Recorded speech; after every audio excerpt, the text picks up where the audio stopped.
Bonjour la VOD. Alors, ce soir, Docker Compose des conteneurs Portal, non, des conteneurs Guarbor, dont Portal. On va les faire jouer ensemble et voir ce que ça donne. Allez, sans plus attendre. Donc, le journal de bord de ce soir, c'est au contenu de Docker Compose. On ajoute les secrets et les schémas Postgre. Et il y a une inconnue. Un truc que j'ai pas encore complètement percuté, compris.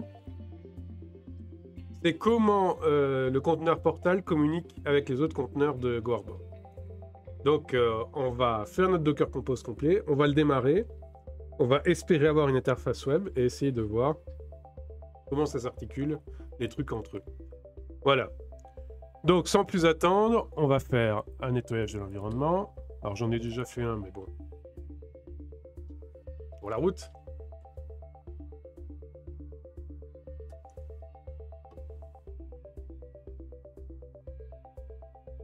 Ah oui, du coup, c'est pas mon curseur.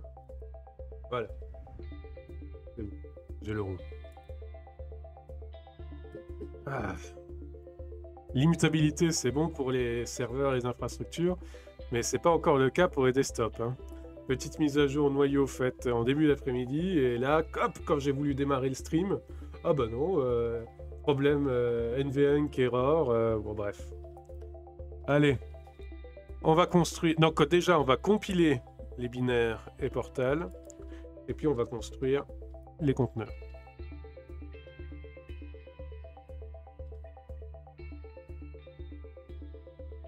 Là, je regarde s'il y a des moyens de rendre un peu plus immutable. Parce que le problème, c'est que on ne sait pas par avance quel soft on va mettre sur un desktop. On ne peut pas trop figer ça, sinon ça pénalise l'utilisation du desktop. C'est un peu compliqué, quoi. Et de faire l'immutabilité sur le desktop... Ouais.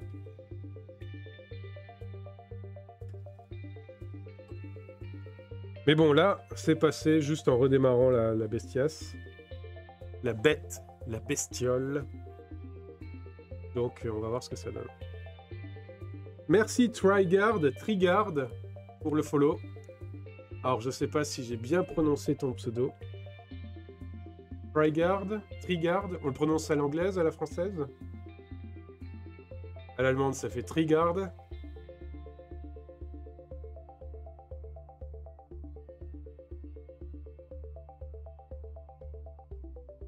En tout cas, merci. Bon.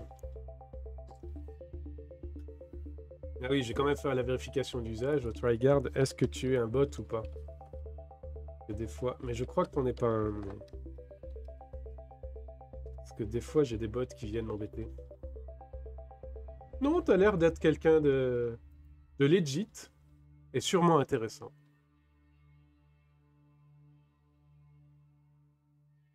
Et bienvenue, ici on fait du DevOps.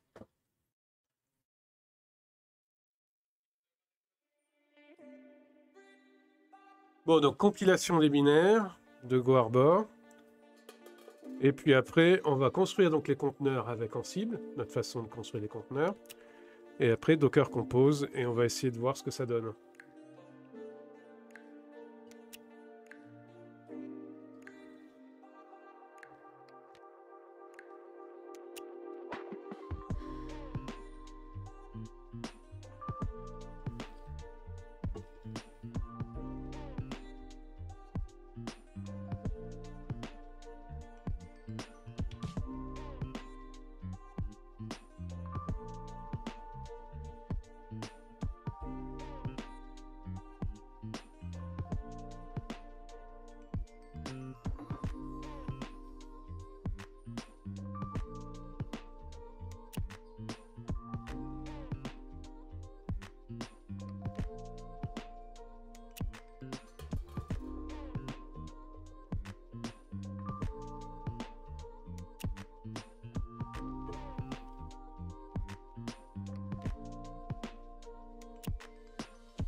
toujours la compilation, faut attendre un petit peu.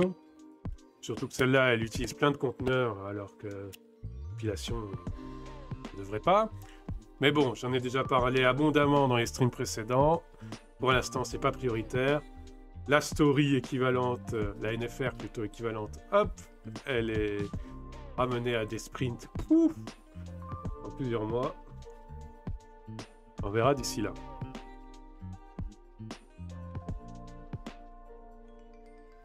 Allez. Du coup, maintenant, on va construire les conteneurs.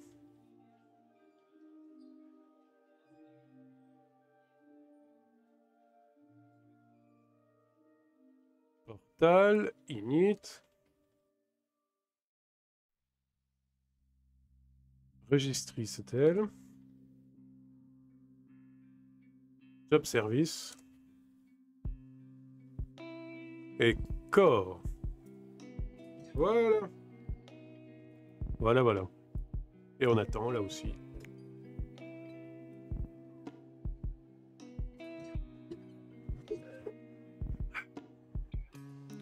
Donc pour l'instant, demain, il y a toujours le stream spécial débugage de Gemstash. Hein. J'ai l'impression que pour l'instant, ça tient toujours. Et donc on verra demain. C'est 16h UTC. Donc ça fait 17h horaire Berne, Paris, Zurich, Genève, Marseille, Strasbourg, Montpellier, bref, voilà.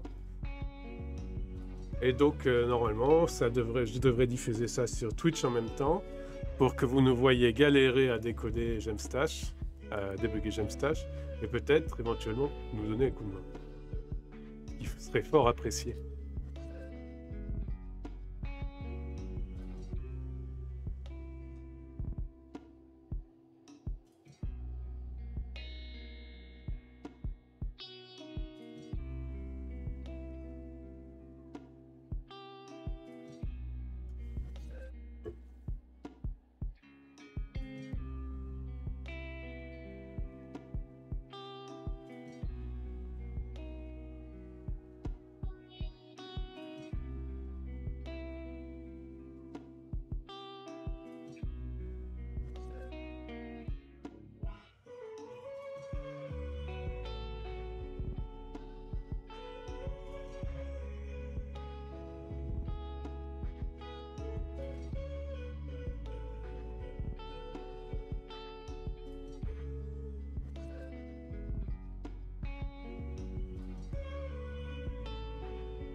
Allez, portal, init, registry c'était elle, job service. Job service il est fini, core il est bientôt fini, il est fini, registry c'était elle, il est fini, il reste init et portal.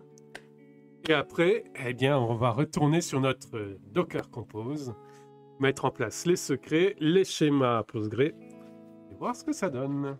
Pom pom pom.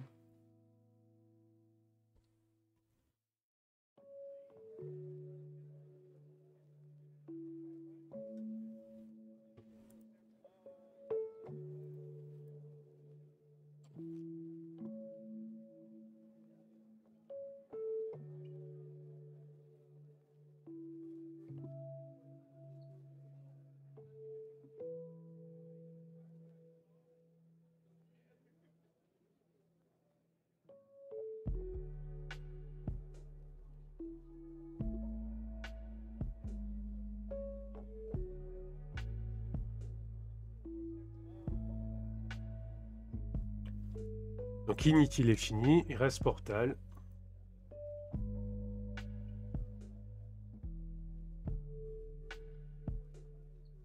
Alors la grande question c'est de savoir si les deux process qui sont dans le conteneur init ont leur schéma SQL chargé et donc on a juste à créer les bases de données et ça se fait tout seul, Ou est-ce qu'il faut importer aussi tous les schémas de base de données qu'on peut avoir ici? Voilà. Pas celui-là, je pense, mais ça doit être...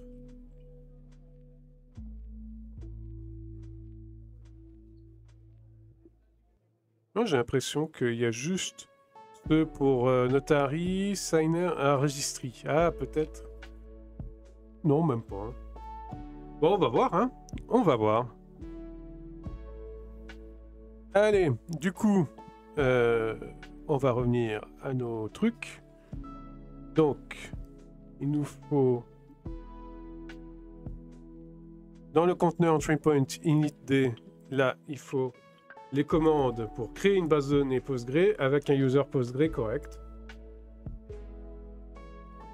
Donc, c'est pas très compliqué. Je reprends depuis notre projet Gitty. Mais là, ça va être pour GoArbor. GoArbor.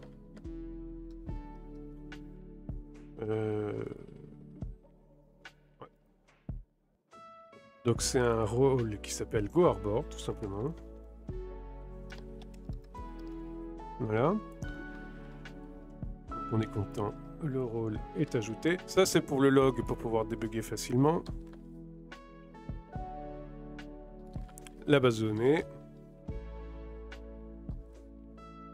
Donc l'owner, c'est le user qu'on vient de créer. Et c'est parti. Donc, si les deux process qui sont dans le conteneur init, c'est-à-dire migrate et migrate patch, font correctement leur boulot, normalement, on ne devrait pas avoir besoin de plus que ça. Après, on va voir. Hein. Donc, les Postgre, et maintenant, il faut faire les inconnus. Donc, on a Redis password, registry HTTP secret, serveur admin password. Et qu'est-ce qui nous manque? Il nous manque GoArbor, copain de GoArbor, job service secret, copain de GoArbor, core secret. Donc je vais lister au-dessus, en dessous, allez.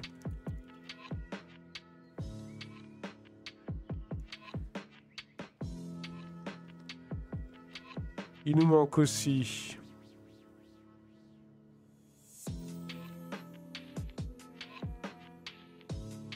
ça normalement, serveur admin name et serveur admin password, ils sont normalement déjà paramétrés. Serveur admin password et serveur admin name, c'est bon, ils sont déjà paramétrés. Job service secret, core secret, ok. Est-ce qu'il y a d'autres secrets? Admin password, c'est bon. Database password, c'est bon.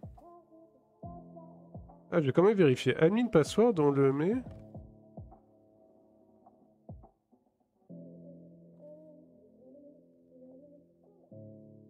Ah non, on le crée pas, admin password. Ok. Donc, copain. Admin password.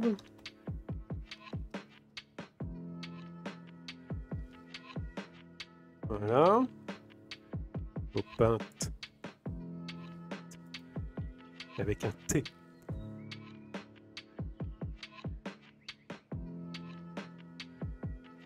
Database password. Ça c'est pour le user Postgre.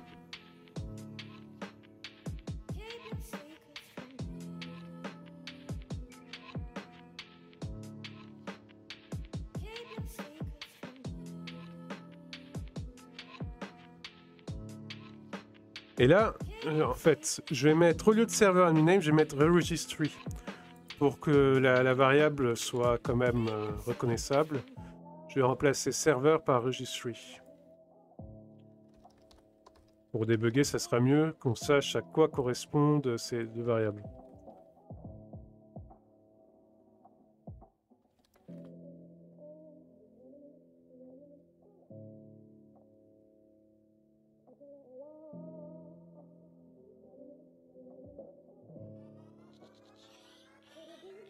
Registry. Registry. Admin. Password. Ok. Ah, le nommage des variables, ça c'est... Il y a des bouquins entiers hein, sur la bonne façon de nommer ces variables.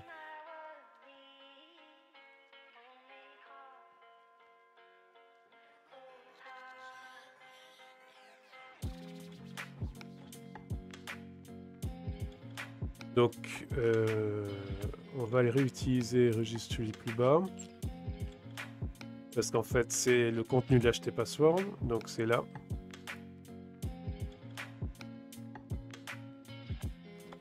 Voilà.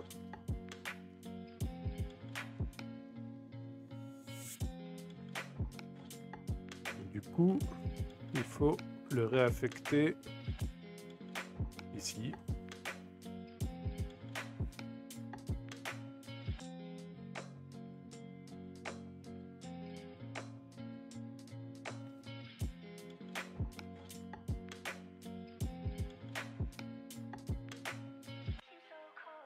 Et ici.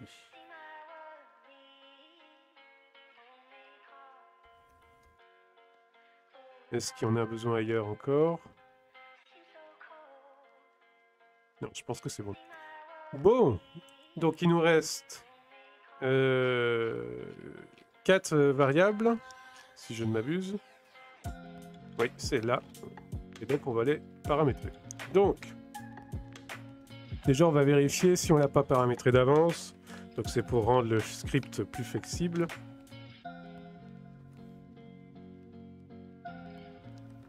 On va faire des tests un peu plus complexes, sans tout changer.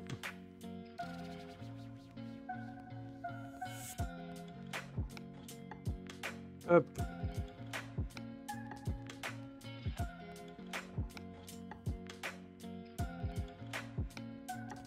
Donc OpenSSL random, base64, ramené à 32 et truncate pour faire un truc qui soit quand même portable. Et random pour donc un truc assez RNG quoi, assez randomisé quoi. Histoire que ça soit un minimum sécure.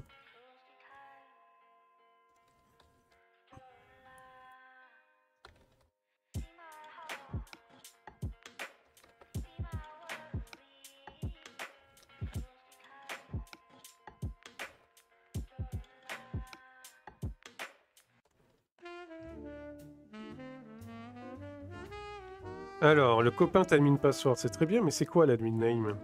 Faudra que je regarde ça à nouveau.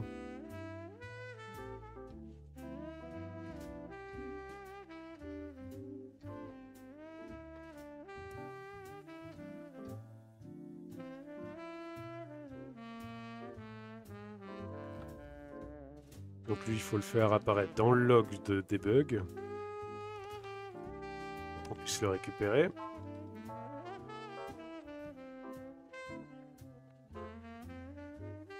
C'est un script de test, hein, c'est pas un script de prod ça, hein, donc n'utilisez pas ça pour votre prod, hein, ça c'est juste pour pouvoir tester les conteneurs.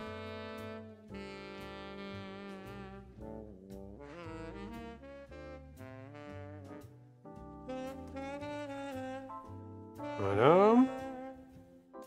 Pourquoi j'ai un... Ah oui.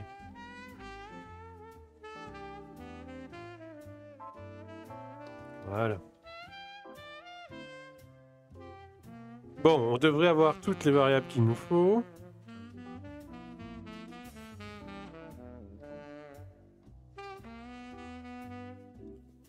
Du coup...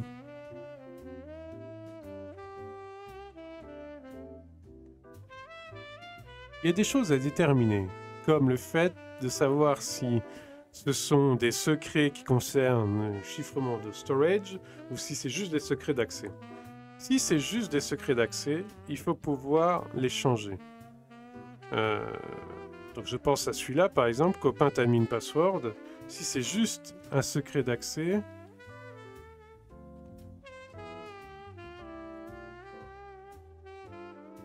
pouvoir le changer entre les mises à jour.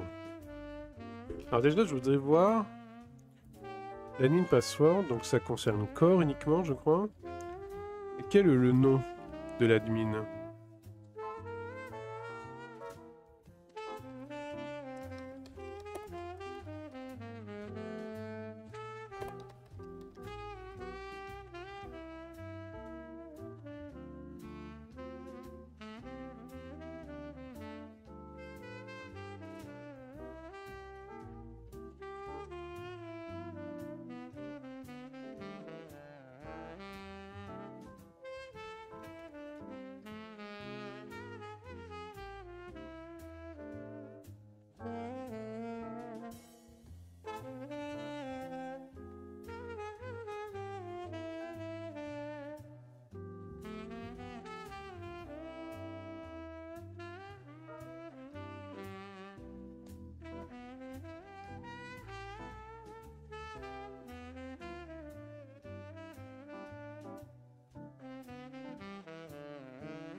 Mais c'est quoi le nom d'admin? C'est admin?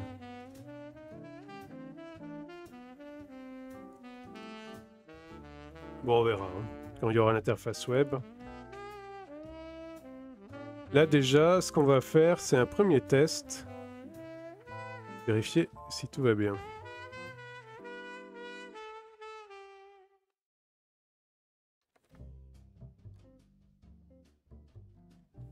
Donc, test Cucumber. C'est parti.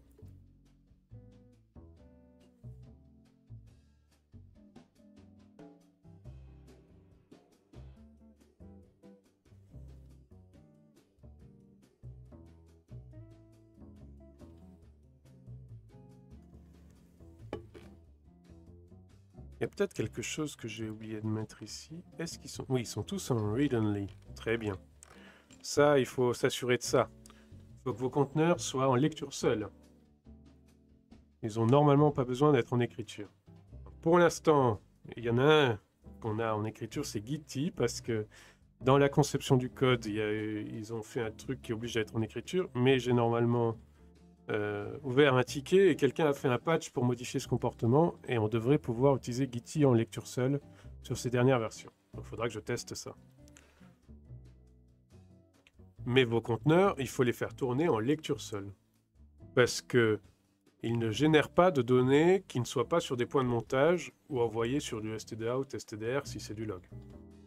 Donc ils n'ont pas besoin d'accès en écriture sur leur code, sur leur propre système.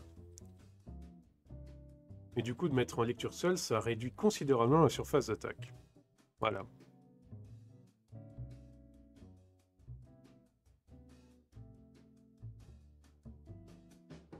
Alors, de Copint. Ah oui, CSRF et Database Admin Password. Alors, le Copint Database Admin Password. Il est pour quoi celui-là déjà? Pour le user admin? Ouais, pour le user admin. Bon.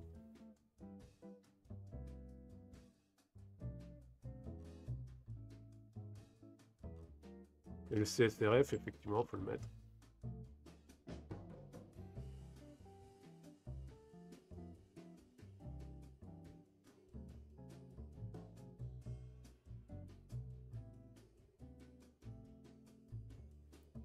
Oui, oui, oui, oui, oui, oui. Je l'ai oublié le mettre, le super user, je viens de le dire. Donc, on va le mettre ici.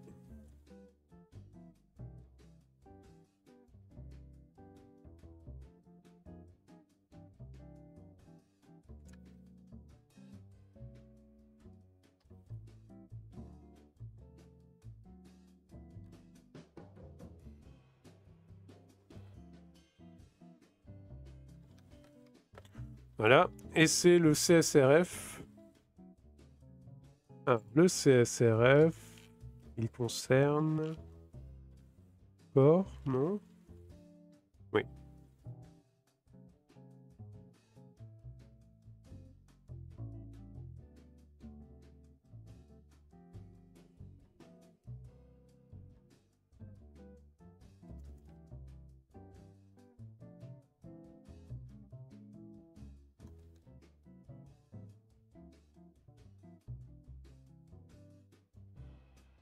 Voilà. Voilà. Voilà. Ok. Alright, alright. On relance.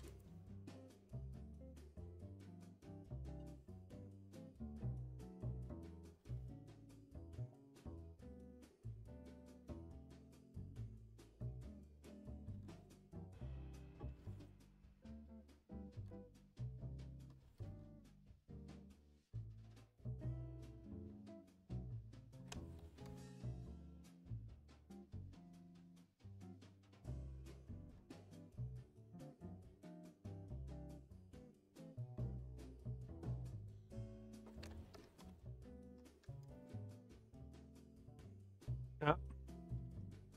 Je pense que je vais devoir réinstaller, enfin nettoyer l'environnement.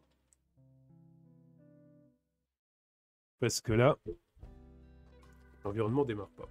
Bon, pas grave. On va nettoyer ça. Alors.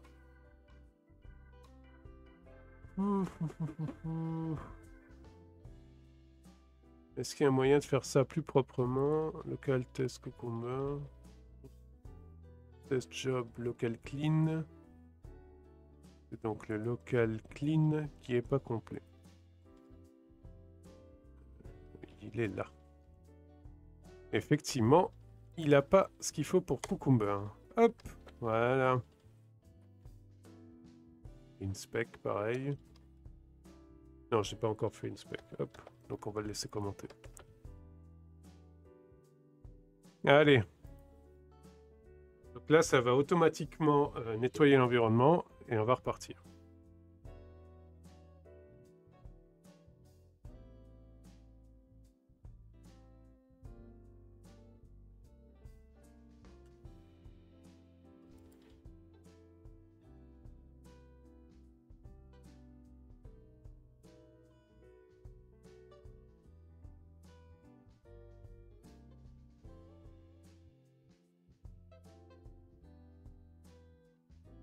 En tout cas, je suis assez pas fan de la documentation de Go Arbor, qui est assez inexistante quand même. Avec des bouts en mandarin, je lis mal le mandarin. Ouais, ok. C'est un cas d'utilisation, d'accord. C'est intéressant. Bon.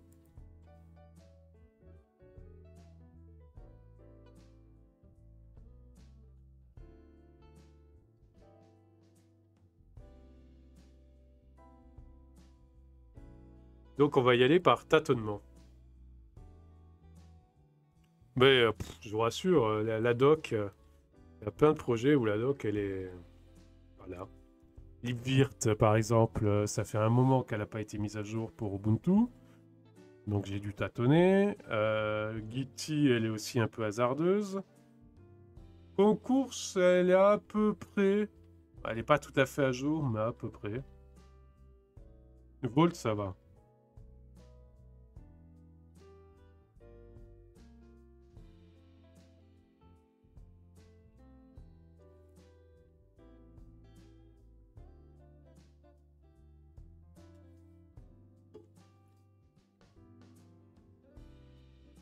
Gitty, Gitty, je suis mauvaise langue. Si, il y a quand même une doc.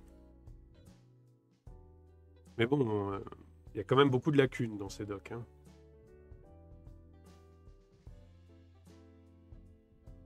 Diffie-Hellman, ça prend toujours un peu de temps à être généré.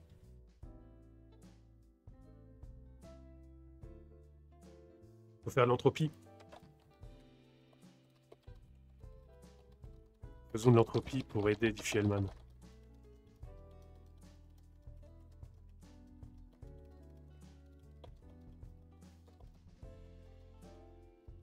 J'aide Diffie-Hellman. Je fais l'entropie. Enfin, l'entropie, je suis sur 5 touches. La randomisation, elle est quand même pas énorme. Hein.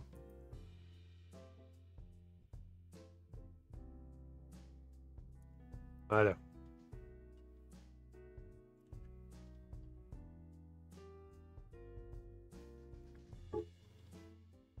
Bon. Tous nos secrets sont paramétrés. Donc Donc là, on va démarrer les conteneurs et voir ce que ça donne.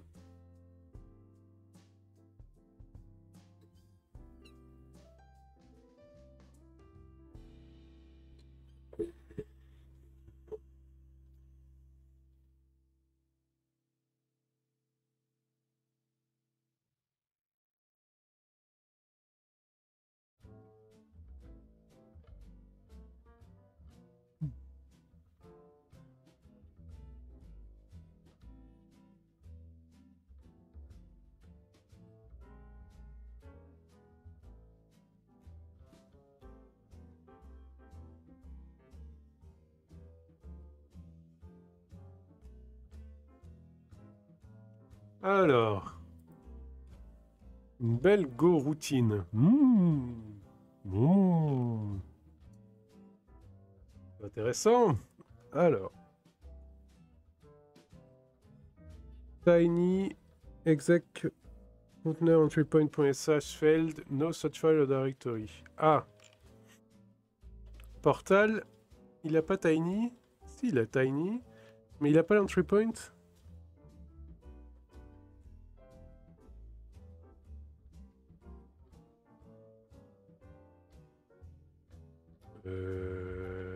Il devrait avoir un entry point. Pourquoi il n'y a pas d'entry point?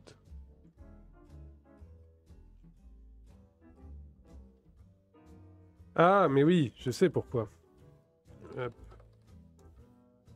C'est parce que on n'a pas paramétré... Si, Binaries Project, il devrait avoir un entry point.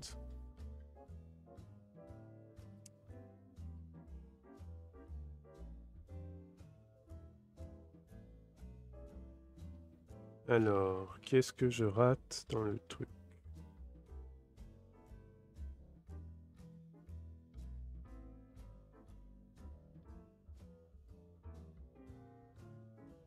Attends. Pourquoi il y a du Delegate to ici encore? Il n'y a plus besoin de Delegate to là. Hein?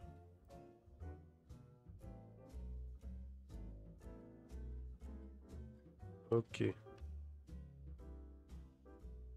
Donc Portal, pourquoi il n'est pas content?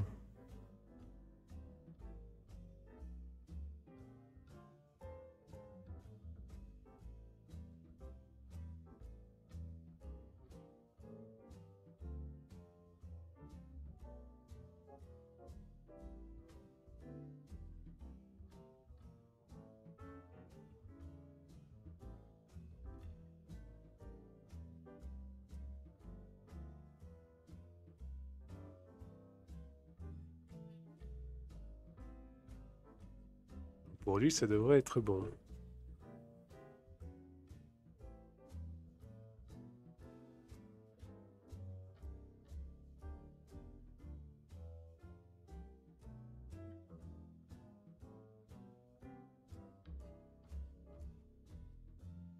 Hello, Niliam. On est dans le débugage des conteneurs avec Docker Compose.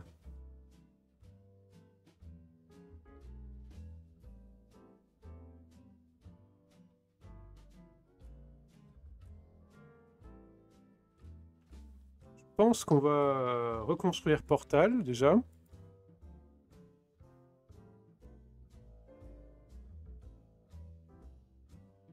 Et voir cet entry point à nouveau. Donc le but de ce soir, c'est d'essayer, bon an, mal an, d'avoir une sorte de Go Arbor qui démarre à un moment donné. Après, le tester, les fonctionnalités, tout ça, attendra à lundi. Docker Compose, il crée les conteneurs comme des services. Oui, c'est ça. Il orchestre en fait les conteneurs entre eux. Il les fait parler entre eux pour créer donc l'ensemble qui est un service. Mais Docker Compose, si on n'utilise pas Docker Swarm, qu'il vaut mieux pas utiliser, n'a pas de redondance, n'a pas de failover, n'a pas de scalabilité, etc.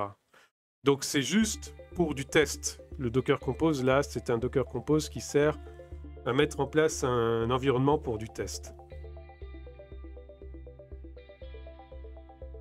du test fonctionnel. Pas de montée en charge. On peut faire un peu de test de sécurité aussi, mais la montée en charge, c'est mort. Alors, no inventory was passed. Il devrait y avoir un inventory.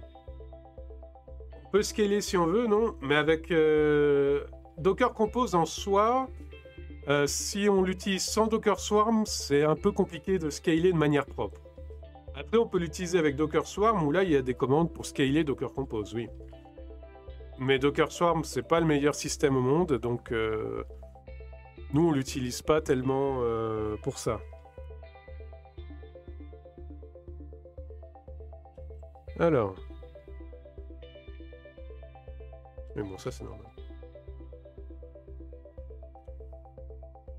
Et il y a des adaptateurs Docker Compose chart Helm pour donc transformer le Docker Compose YML en une charte qui peut être déployée sur Kubernetes.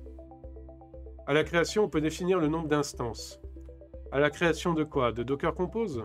Du service?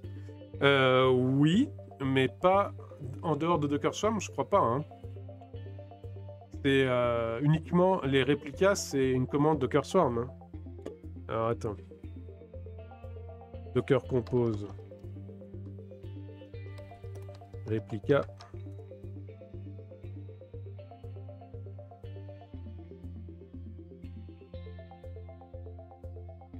C'est dans la deploy key qui n'est accessible que depuis Docker Swarm. Ouais, la commande est dépréciée.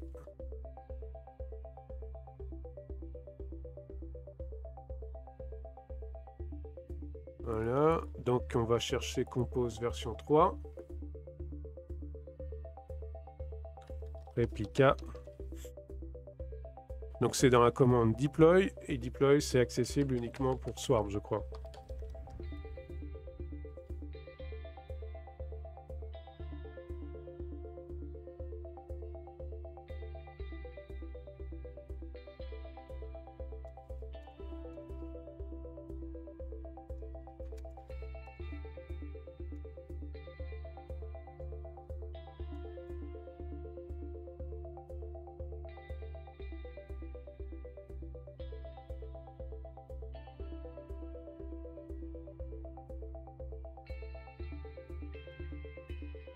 Deploy. Donc, voilà. Ça ne prend effet uniquement quand déployé sur Swarm avec Docker Stack Deploy. Donc voilà, tous les réplicas et tout ça, c'est uniquement valable dans Swarm.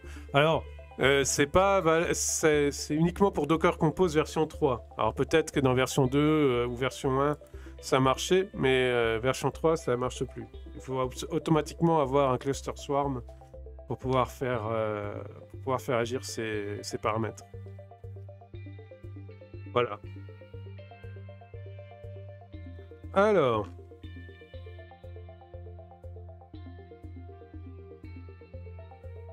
Ah, les artefacts. J'ai écrasé les artefacts. Ah oui, j'ai écrasé les artefacts. Donc, on va recompiler les artefacts et relancer Portal.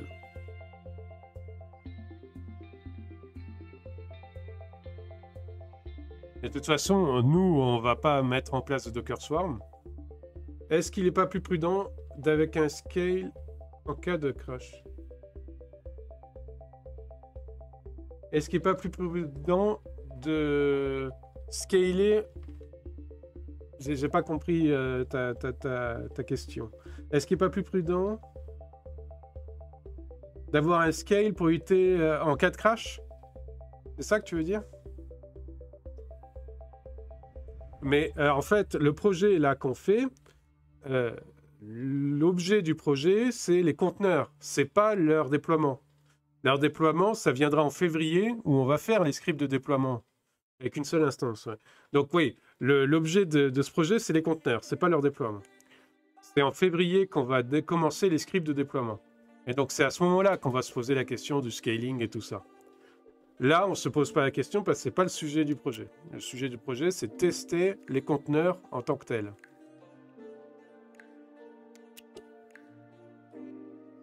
Voilà, l'environnement, le modèle de ce projet, c'est les conteneurs, c'est pas leur déploiement.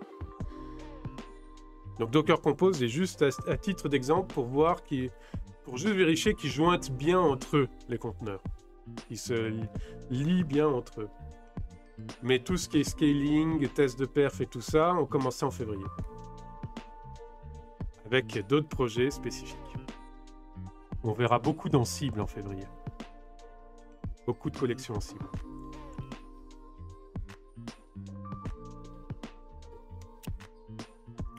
Donc voilà, stay tuned.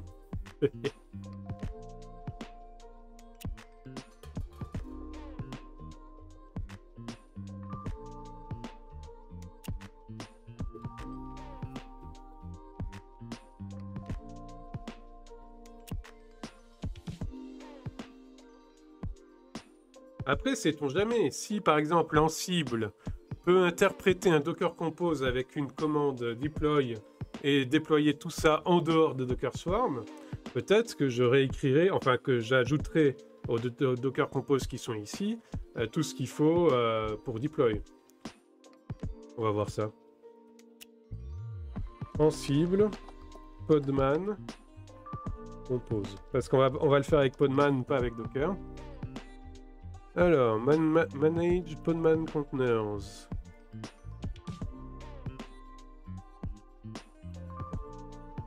On va prendre celui-là et celui-là.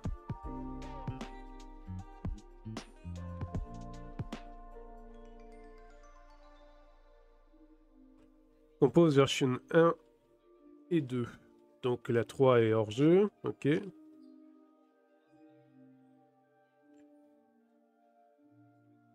Donc côté Podman.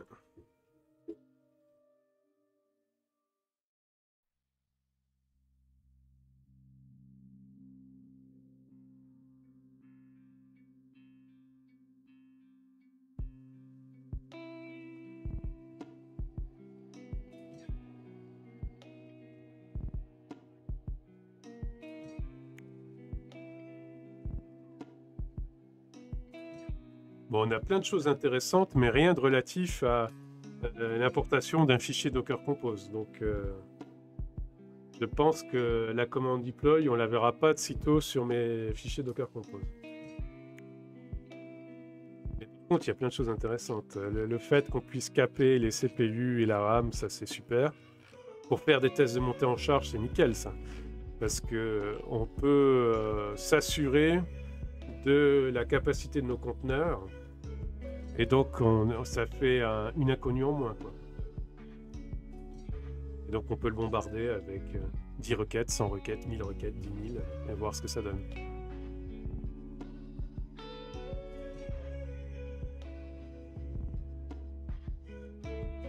Bien sûr, le health check, ça, c'est pas mal.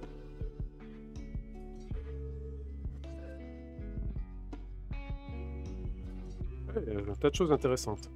Bon, c'est pas le sujet, c'est pour février. Sauf si ce projet prend du retard, dans lequel cas, ça sera retardé. Et je vois du dev. Allez. On reconstruit Portal.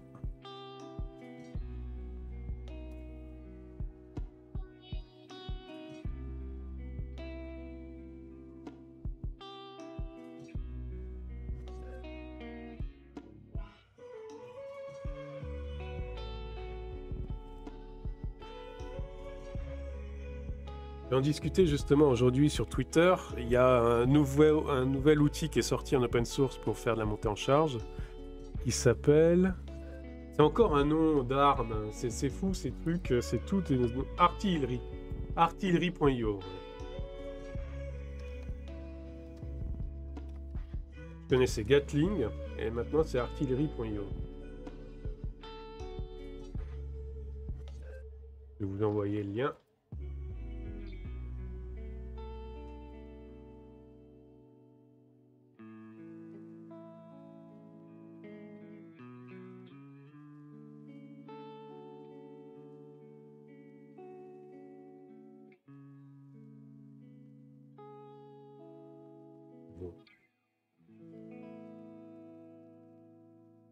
Donc peut-être qu'on utilisera cet outil pour tester la montée en charge. J'ai pas trop regardé leur API, comment ça se structure et tout, pour voir si c'est facile à intégrer. Ils disent que normalement c'est facile à intégrer dans l'intégration continue, ce qui serait cool. Il faut voir ça.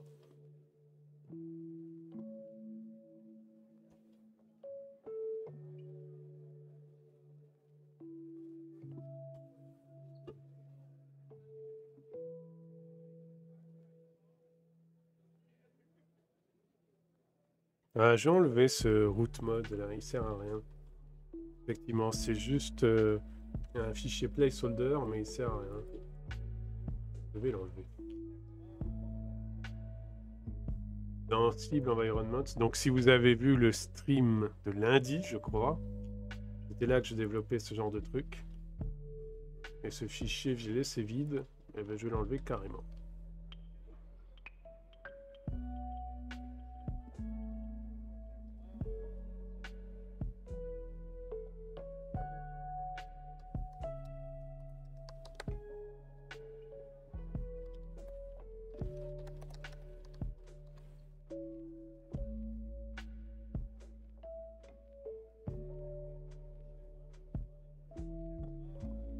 Ça sert à ça d'avoir plusieurs écrans, on peut faire plusieurs choses en même temps.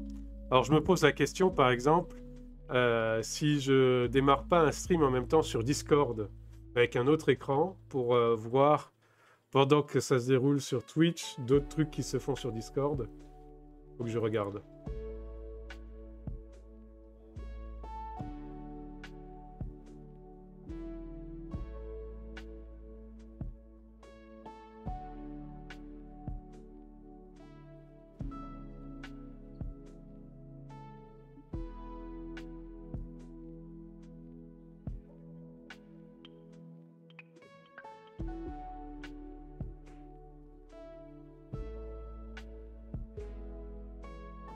Bon, allez.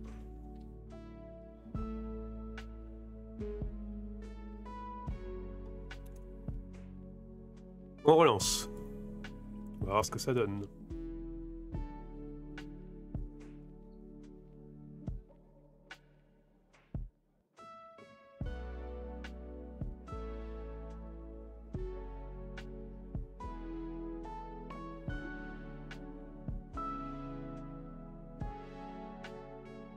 Mais dis-moi, Liniam, toi, tu les déploies sur quoi, tes conteneurs?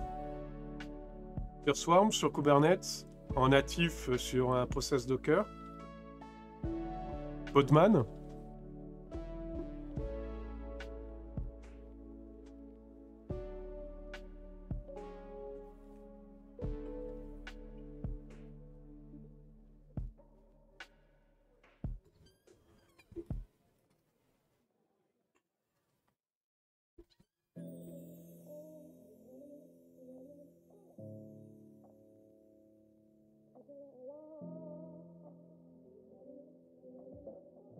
Je ne déploie pas, je ne fais que du dev.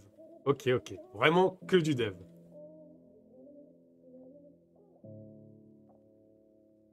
Très bien.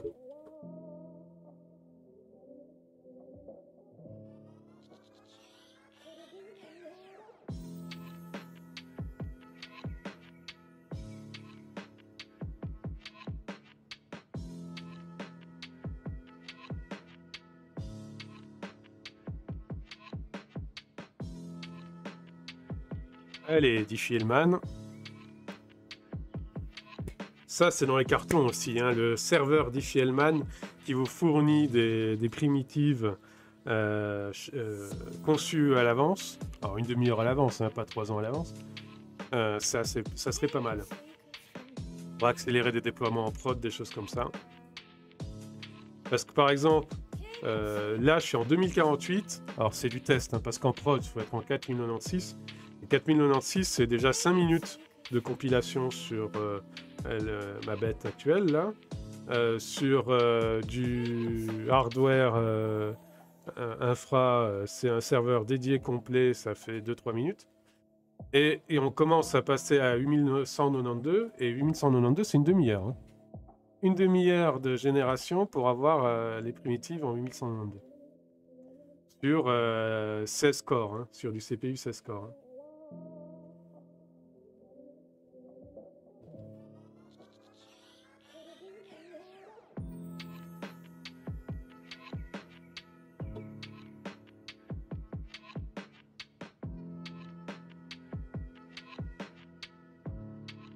Alors, il y a plein d'erreurs.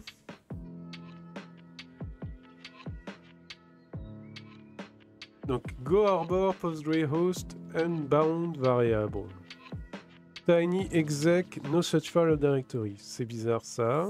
Pourquoi ça n'a pas changé? Alors. L'init, il me dit qu'il n'a pas go arbor postgre host. C'est normal, c'est parce que c'est pas le bon nom de variable.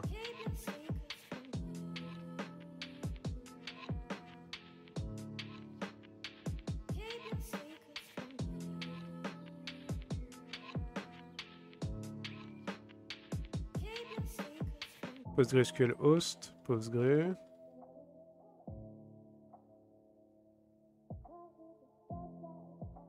Init.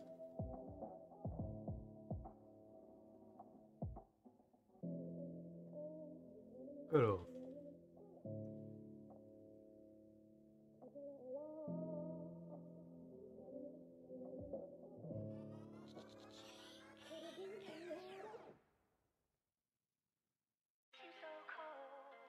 Faudrait déjà que je nomme cette variable copint goarbor postgrehost.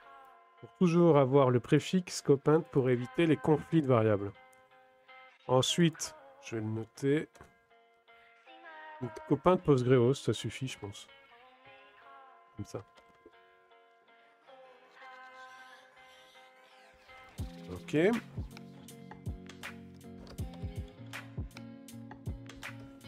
Voilà.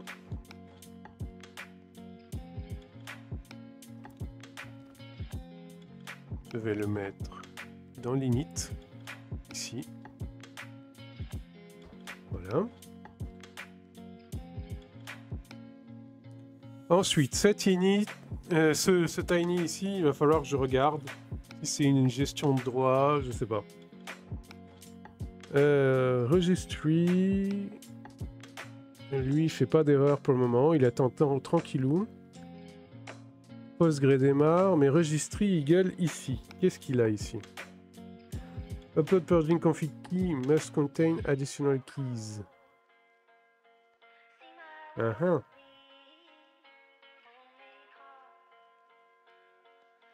Pourquoi j'avais pas ça sur mon autre projet?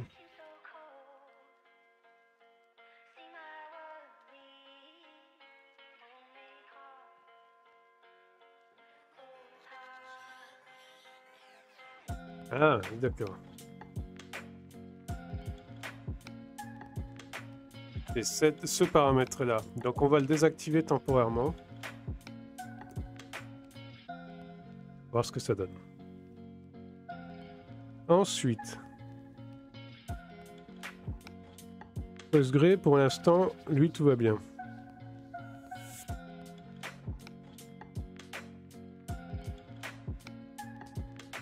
Postgre, il fait son bonhomme de chemin. Pour lui, tout va bien. Et les autres, ils attendent leur init. Donc tout a l'air de bien se passer. Ok, bah écoutez. Il reste cet inconnu de Portal, je ne sais pas pourquoi, qui ne trouve pas son container entry point.sh. Il va falloir que je vois ça.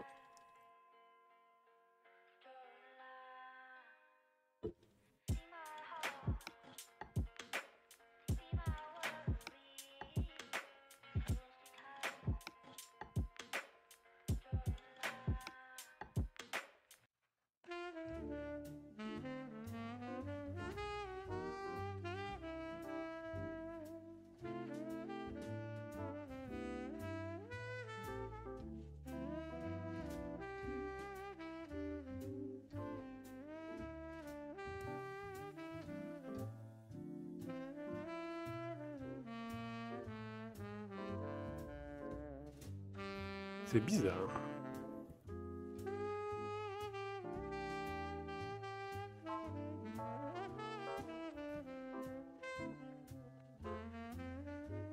Est-ce que Binaries, il installe correctement? Bon. On va voir ça. Donc déjà, recompilation des binaires.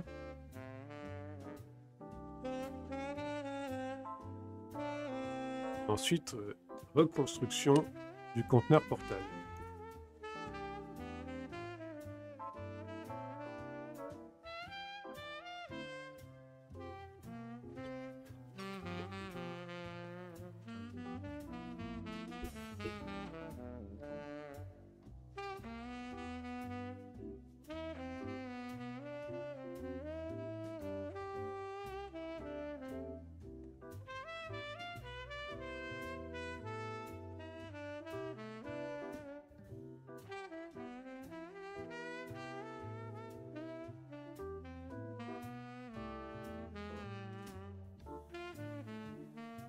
Ah, je crois savoir.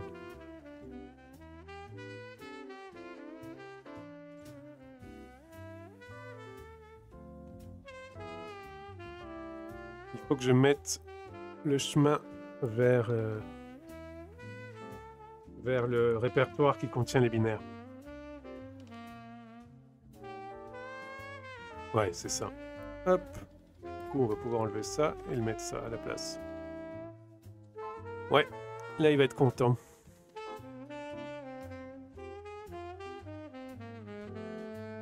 Parce que les binaires, comme on les charge en user, il faut les charger depuis le home. Et pas user local bin. Parce que ça, c'est en mode route. Et nous, on est tout en mode user. Et donc, en mode user, la règle, c'est slash bin.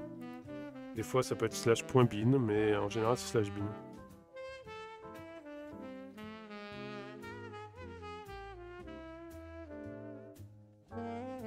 Voilà.